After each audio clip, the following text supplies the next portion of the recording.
Hi, and welcome to the Smart Chiropractor. I'm Dr. Jeff Langmaid here with Dr. Jason Deitch, where every week in 30 minutes, we're going to break down how you can become a smart chiropractor. And to us, that's all about stable and predictable income, what we call having a payday practice. We've talked mindset. We've talked a little bit about the difference between marketing and advertising. And on today's episode, we are really breaking down email. The title of this is Why Your Chiropractic Email Newsletters Are Not Enough. Let's start right from the top. Why is email important? Why do docs even need to know about email? Email is the most underrated power tool we have to communicate with people. Underrated and underutilized. There's so much benefit. It is the most broad, most universal, and most direct way to connect with people. We all still use it in most cases. Kids, Snapchat may be a little different right now, my 12-year-old, but he's not your target audience. Email really is the way for us to stay in touch with each other. And it's important because if you learn to use it right, and that's part of, I think, what we need to unpack in this episode is, there's a difference between saying, email, I got a Gmail account, I send an email every once in a while, I send and receive, what's the problem? But when we say email, what we're really referring to are sort of four different categories. How you're using email in order to stay in touch with your people weekly, how you're using email in order to promote for example, monthly idea, a campaign of some sort. This month we're talking about blank, and you can change that up so you create variety. Then there's using email to recommend products that you authentically recommend. Whether they're your products, other people's products, whether you sell them or other people sell them, people look to their chiropractor for advice. And part of that advice includes, what should I buy? What should I take? What should I do? What should I use? What should I wear? What should I sleep on, etc. And then the last way to really use email super efficiently is as a way to promote events. Oftentimes those events are on social media or, at some point in your practice or Zoom or something along those lines. And so, a newsletter is not enough because, that's what most chiros are like, oh, I got to get in touch with people, through email. Who can write me a newsletter and handle all this for me? But most chiropractors don't even read their own newsletters, let alone write them. Yeah. This is a profession. This needs to be a professional aspect of your marketing. And a couple points there. I'm gonna throw some sizzle on what you just said. How many docs out there have had products that collect dust? Right, or they had all these products that collected dust because they weren't able to appropriately sell them in the practice, and now they're like, well, I got rid of that. Now we just drop ship them, but their sales are zero. Email will get you. It should get, if you're using email correctly, you should have consistent and recurring product sales week after week, month after month.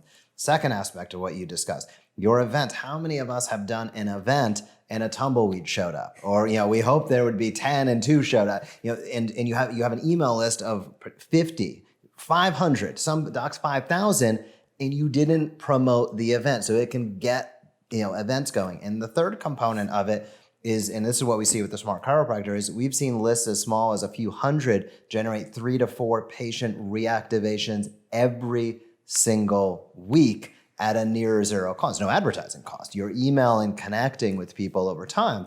And all of those are revenue generators that are relationship first. They're not necessarily sending an email, the worst thing in the world. It's like, doc sends an email once a quarter talking about what's new in the practice as if anybody gives a crap, right? It's like, are you connecting and telling the benefits of what you do? How does it impact the life of the individual on your list? What new updates do you have that are tying back always to the benefit for the person? And this gets into teaching and inviting consistently, as we talked about last episode. Let's talk and unpack a little bit of that weekly email. Why is the weekly email important? And how does a doc even begin to conceptualize saying that sounds like a lot of work. A weekly, oh my gosh, I send one a quarter and I barely get it out the door. How the heck am I even gonna start thinking about this? It's a great question. I just think of, the mindset chiropractors should be holding within this conversation. The metaphor is similar to, if you say to most people, they go, you want to go to a chiropractor? They go, well, why would I do that? Do I look like I'm in pain right now? Why would I need that? And that's how many chiropractors respond to email. They're like, oh, is it going to get me a new patient? Like, is it going to get me out of pain? Is it going to solve my immediate focus or not? So when we talk about, for example, staying in touch with your email list, which is oftentimes your patient base, a lot of docs are like, but they're already patients. Like, I'm not in pain. Those aren't the people I'm trying to communicate with. I need more new ones. And that's the exact opposite strategy that we're talking about here. One of our core philosophies, we talked about it on mindset, we'll keep talking about it, is that the way we prioritize it is your next best new patient is in fact keeping your current patients or clients, whatever you refer to them as. And the way you keep them is by continually teaching them new things and growing the relationship, because you keep teaching them more about how they can live a great life. And there's never a time that normal people don't want to keep learning about how they can have a better life. And a weekly newsletter is a great way to do several things. One, teach and invite consistently. Weekly, you're teaching them something. And if you really create the right type of email, whether it's a newsletter format or any other kind of format, you should really always have what we call to action, invitation. Hopefully you've learned something. Hopefully you're having a great week. We care about you. And by the way, here's an invitation to take a next step. Or here are several options you can take as a next step. Hey, look for our next week's email. Hey, schedule a telehealth appointment. Schedule a phone consult. Schedule a live one-on-one consult. So you can teach them something. You can invite them to take a next step. And you can invite them to share this with others. So we're really laying out the formulas for chiropractors to go, I get it, I can do that. Just like when people sit and hopefully learn from them, they're like, of course my spine misaligns. I'm using it every day all the time. I've been putting so much down. I see the light. That makes more sense to me than not in pain, don't need chiro, in pain, crack my neck. That's the premise of really email, is it's the most powerful, least expensive, and really greatest sustainable way to build relationship over time. You just got to know, how do you use it? And just sending out through MacMail or Gmail isn't the technology that allows you to build weekly campaigns, automatic daily campaigns or several day campaigns. A welcome to our practice campaign. I mean, how does every chiropractor not have a system set up so that every new person that comes to their practice receives the same welcome experience via email, whether it's written, whether it's audio, whether it's video, so that the doctor knows I've shared my truth, I've said my piece, I've given people the opportunity to learn my truth and the truth I would invite them to consider, because we're all different, right? So they come to your practice. Don't you want to establish why you're different than other practices? Don't you want to reaffirm you made the right choice to be here? Don't you want to give them something to look forward to understand, what the long-term benefits of a relationship with you look like? Those are all the possibilities with email, and a weekly newsletter is sort of that vehicle to be able to teach and invite consistently. Yeah, there's a couple of practical tips that I think are important that I'll kind of drop in right now. Number one, if you're listening, watching, and you're thinking to yourself, gosh, like I only have 25 email addresses, 50 email addresses. Make it a point next week, literally for your front desk staff, for every person that comes in. Hey, Justin, we're updating our records. We noticed we didn't have your email address listed with your file, and that'll help get your numbers up quickly, right? So there's one practical tip. The other thing I think that's important, Paul and I were discussing this a couple of days ago, is some docs out there might be saying, man, I don't know, like what the open rates aren't what they used to be and things like that. And while that's true, what we were discussing and my point on it was, but it's a predictable, exceptionally slow decline. Like, as Seth Godin would say, marketers ruin everything, right? So, email certainly had its heyday of 90% open rates when, 90% of the emails that you send out, 90% of the people are opening it. And, now that might look more towards a great open rate being 20%. But the beauty of email, in my opinion, is the fact that by it becoming ubiquitous is what sort of pushed down the effectiveness, right? If you deem effectiveness 100% conversion, that's an impossibility. But what we have seen is email has been around 25 to 35 years, depending upon where you want to say it started in its adoption. And it still produces results week after week, month after month, day after day, hour after hour for every company. So, it's so predictable. And this will tie into some of our future episodes with social as well. Well, not reaching everybody.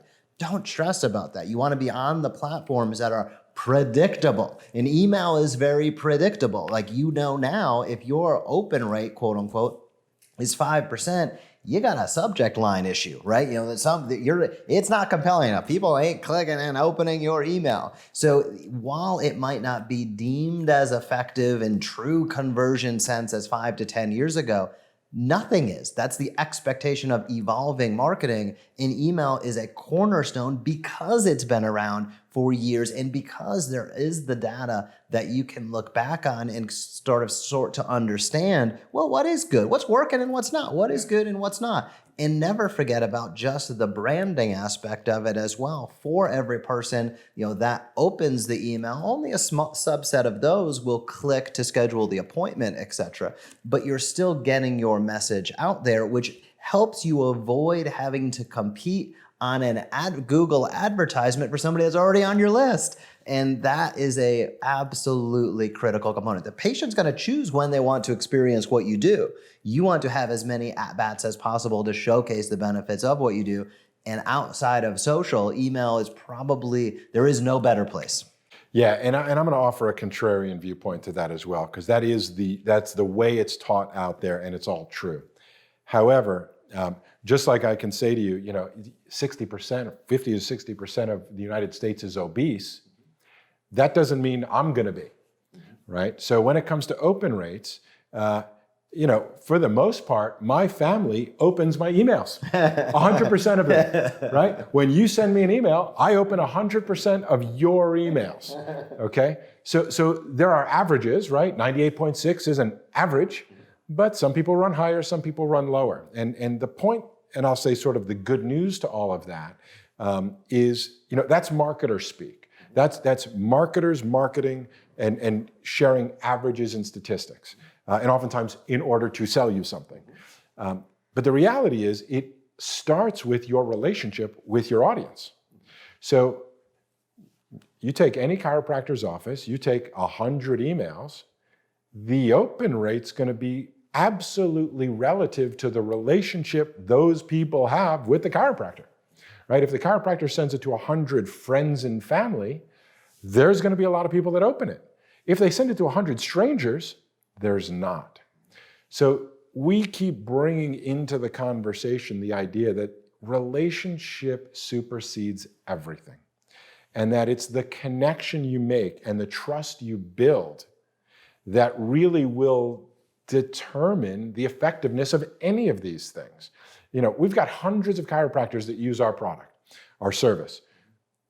There's a whole bunch of them that are like, this is the absolute greatest thing ever.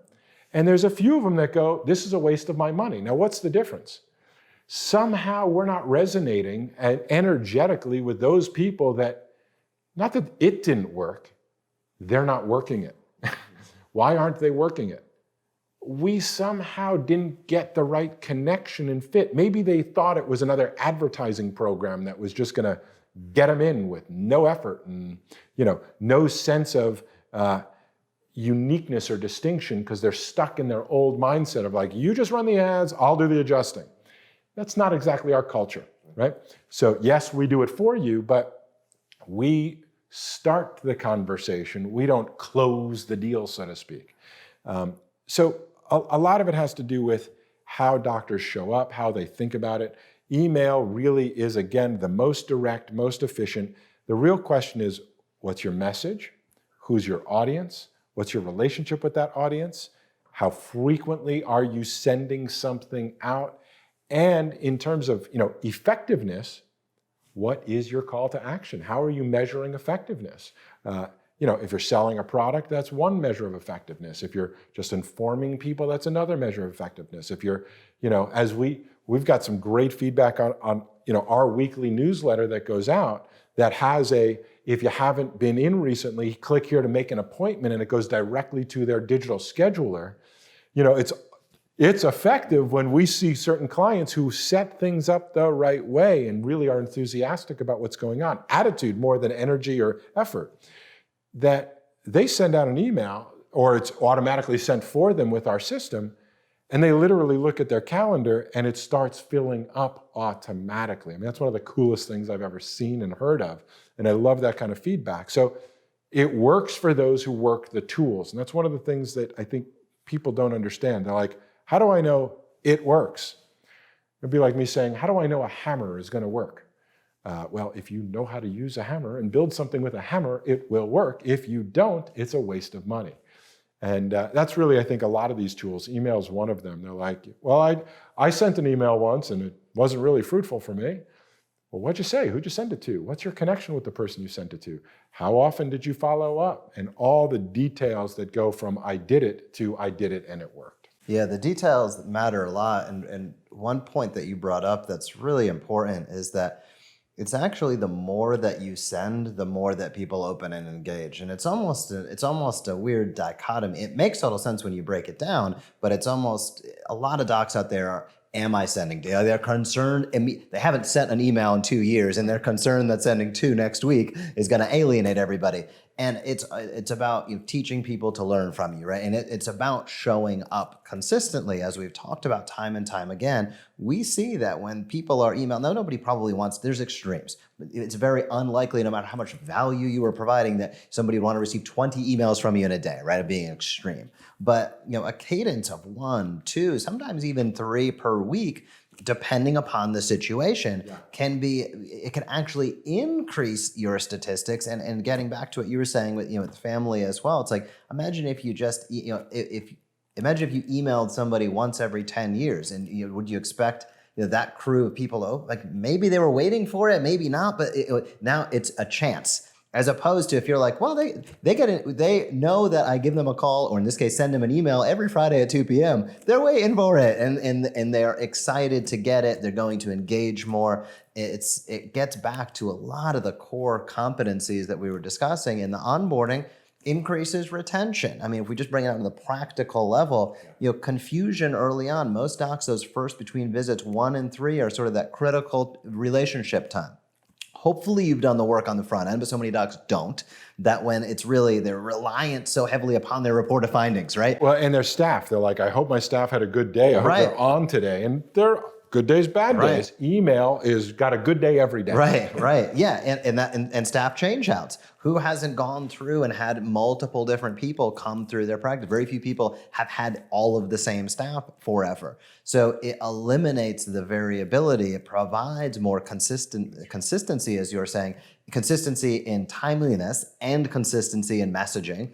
And that helps so much, because when people first come in, if they have a concern, if these concerns aren't proactively addressed, and as I like to say, if you're just doing what's in the 4 walls during that 15 minutes to 1 hour, and there's multiple, you're missing out on so many other opportunities to touch people. Totally. There are so many, what you say brings up so many mistakes I just want to point out that are obvious about what you're saying. And they really are, the subluxations, they're the barriers to chiropractors being more successful. One of the common misconceptions is they think other people think like them, right? They go, I don't like to get that many emails. Yeah. They're not all going to want to either, right? And you forget, wait a minute, people like to learn. They might like to learn from you. There's a lot of chiropractors who say that, but then go, hey, I didn't get your email because you were going to send me that daily posting thing I'm supposed to. I didn't get it. Give me my email, right? So it's really expectation management of what you're providing, how frequently. So one is they insert their own sense of I don't like it. 2, we've got a saying in our business, which we often refer to, is Make the rule, the exception the exception. Don't make the exception the rule. And what I mean by that is there's a lot of fear that people go, well, if I email everybody on my list, I get these people that then email me back really upset and say, you should not have emailed me today. Yeah, but 99 out of 100 were super excited or even not, let's just say not upset that you sent it. So why would you not give those that want it, right? There are ways and there's legal reasons to include an opt-out, an ability for the exception to go, yeah, thanks. I know your intentions are good. I don't want that in many emails, right? So there are ways, mechanisms for that. But many don't send it to everyone because they're afraid 1 or 2 or 3 are going to in some way, be negative about it. And then the worst part is, again, and this is what we keep trying to reference, is that chiropractors aren't clear what they're trying to do. Yeah. So they'll go, I sent an email, I didn't get a new patient today from it. Why would I keep doing this?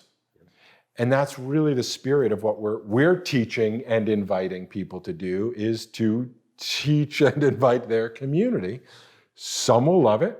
Most will like it, and some will have no interest. Those are the stats, I promise you, regardless of what you do.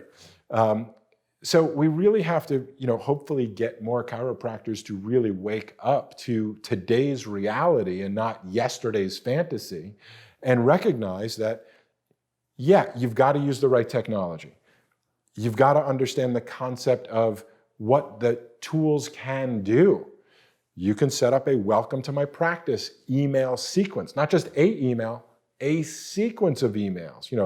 Over the next 5 days, these are the 5 things you should learn about coming to our practice and having an amazing experience and getting the best outcomes possible, right? So welcome to my practice, a weekly for everyone.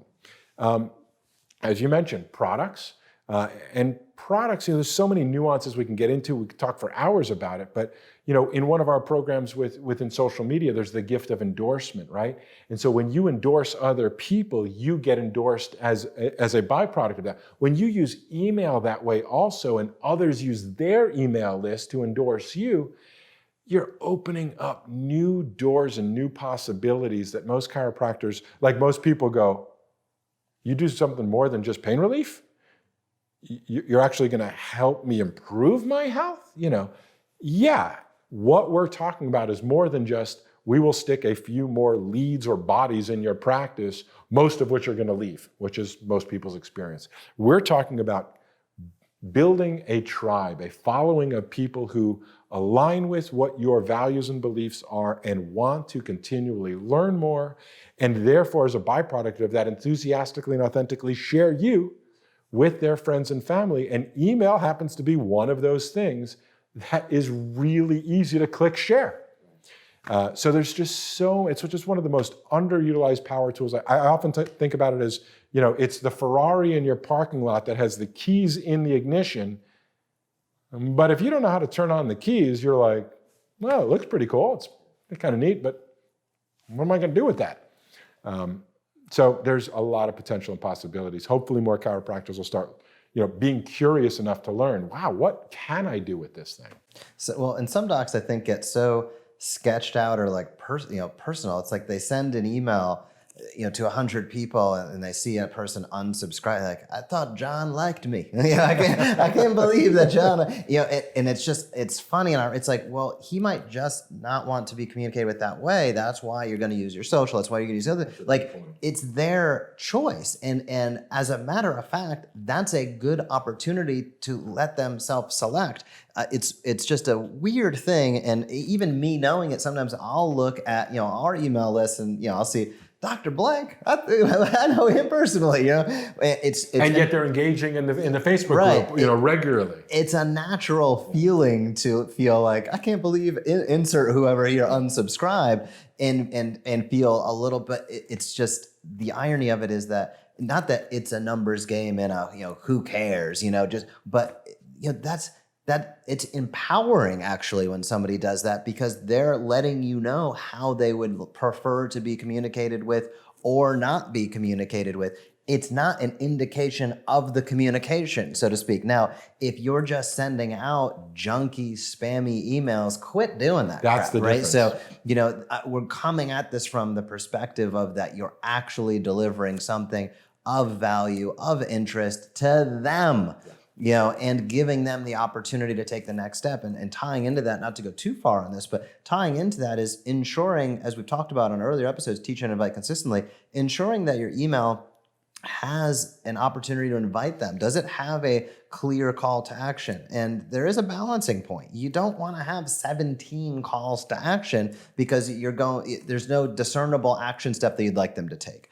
On the same token, you don't want to have 0 because now you're missing an opportunity to allow them to take the next step. So being clear about that call to action, delivering the value, the benefit in the subject line so that they understand, okay, delivering on it so it's not a bait and switch, you know what I mean? So the subject line ties into the body copy. You're not trying to trick people to open the email, because again, all of these things, if you want to look at your stats, and you notice your stats are really weird, chances are you have some issues here in terms of either your subject lines aren't matching up, they're not compelling enough, maybe your call to action is unclear, there's too many, so nobody knows what option to take. You know, these are the technical details of it, but when the technical details are easy to sort out once you understand why you want to do it, how you're going to do it, and that you need to be consistent with it. You start to create a map and a strategy as opposed to well, what am I going to email out today?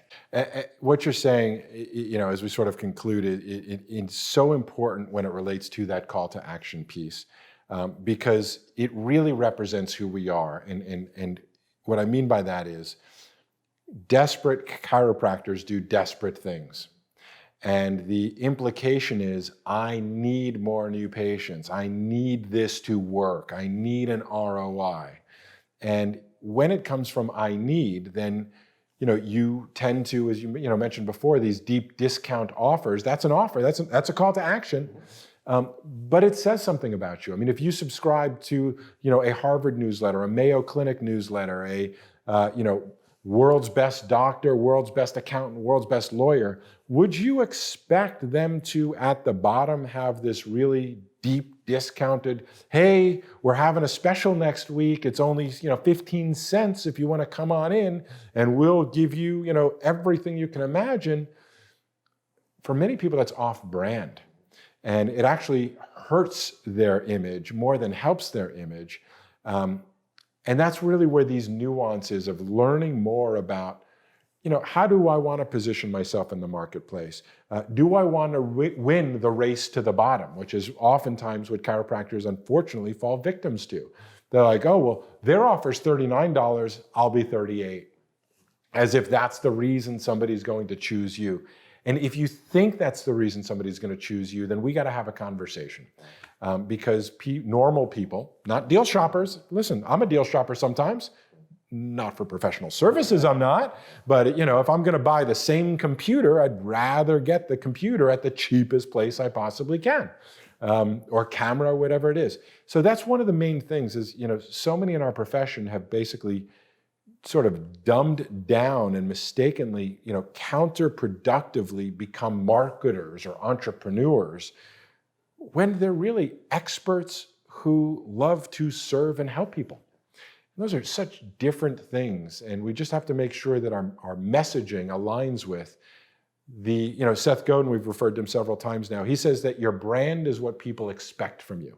It's not your logo, it's not your tagline, it's not, it's what do people expect from you? And, you've really got to ask yourself that question. Do people expect you to be the best doctor in town with the best deal? I haven't seen, Ferraris, Bentleys, Rolls Royces, 50% off sale anytime recently. In fact, most of them actually run the other direction, which is you can't afford it and you couldn't get it even if you wanted it. And I guess I can, I want it, I will work for it, I will get it. So not that it's about Ferraris and nice things, but there is something to your brand positioning, how you want to be seen in your marketplace, and how do you invite calls to action to, in fact, build value versus discount what you do. The reality is, to sort of sum it up, Every chiropractor only has so much time in the day. We have limitations in terms of how many people we can see. So ask yourself, how do you want to spend your time? Do you want to spend your time, working with lots of deal shoppers who came in because it was so cheap they'd be crazy not to? In many cases you can't even get a massage, let alone a massage and a chiropractic experience for the deep discount. Sure, you've got a lot of activity going on, but how sustainable is it? And does it align with your brand? And your brand being how you want people to perceive you in the marketplace. That doesn't mean there's not a time and place to lower the barrier and give people an opportunity to come in and see you. It's not all discounts aren't bad, but you can smell the cheese when it's cheesy, and I'll sort of leave it at that. I like it. If you'd like to learn more about email, really the technical and tactical aspects of it, head over to smartchiropractor.com/genius. At that address, there's a variety of smart guides. These are tools to help you grow your practice. And stay tuned for next week's episode, where we're gonna talk about why your chiropractic website isn't enough. I know probably 80% of docs out there don't like their website, so if you don't, you definitely wanna tune in. If you're one of the 20% that does, we're gonna expose some things that you might be unaware of, showcase some ways that you can think about websites, about patient acquisition, about building relationships in a new way. For Dr. Jason Deitch, I'm Dr. Jeff Langmaid. We will see you on the next episode. This episode brought to you by the Smart Chiropractor. At the Smart Chiropractor, we solve the two biggest chiropractic marketing challenges, content and consistency. We combine an incredible content library with powerful automation tools to supercharge your marketing. The result? More new patients, more referrals, and more reactivations with automated digital content marketing. Here's what Dr. Matthew Barnhart had to say. We have loved this. We have already had 5 patient reactivations from the emails in 1 week. To learn more and get started, visit thesmartchiropractor.com today.